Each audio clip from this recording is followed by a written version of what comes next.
City of Harrisburg continues to be, and this is me talking, not the governor, something of a three-ring circus from a financial standpoint. You just signed a bill, Governor, that would pave the way for a state recovery plan to be implemented. I'd like to talk a little bit about this. First of all, the process. Where do we stand with this legislation now that you have signed? What's the next step? Well, the next step is for me to make a determination whether to declare a fiscal emergency. That we go into Commonwealth Court, we file a petition, go into Commonwealth Court, and have the court agree with us that there is a fiscal emergency and we need to appoint a financial advisor who would basically run the financial side of the City of Harrisburg. The city gets a chance to respond to that. There's a period of about 30 days, I think. I don't have the exact statute in front of me, so the number of days is beyond me. But I think it's about 30 days.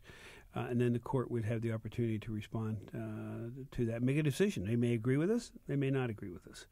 I think if you watch what's been going on here and the refusal of city council to come up with a plan other than declaring bankruptcy. And, it's not constitutional. It's illegal under Pennsylvania law for a municipality to declare bankruptcy. That's the act that they chose. So I think they're in violation of Pennsylvania law. So you can figure out pretty much right now where I'm at least thinking about this right now. Well, if and presumably when you would declare that state of fiscal emergency, would that preempt these bankruptcy filings you're talking about, or are we just assuming that they would be thrown out eventually by the federal courts? I think it's late November that the next court date is for the bankruptcy. November 23rd is the next date with the bankruptcy judge, and we'll wait to see what she has to say.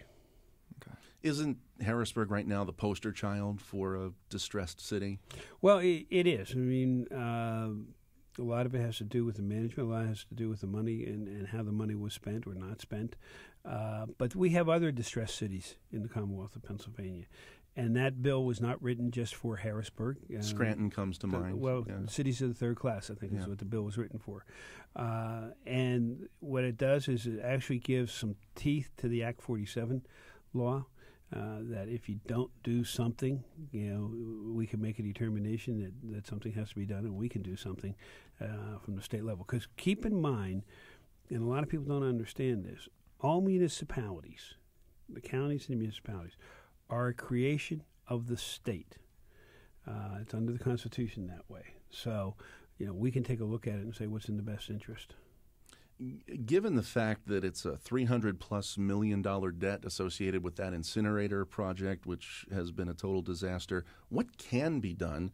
The commuter tax is dead on arrival. There's no way that's going to pass. What other options are there? Well, that's what we're looking at right now. I don't have those obviously here in front of me. I've got 3 or 4 names of people that I want to talk to as to who I would appoint if the court gives me their permission to do that. Have their thought processes on that. I know one of the individuals pretty well. He has a lot of experience, not necessarily in municipalities, but in doing something like this and help. What you're talking about is restructuring somebody's financial problems. You almost have to start over as bad as things are there, don't you? That's exactly right, but you still owe all those bondholders the money that they invested, that they gave you, and that the city spent.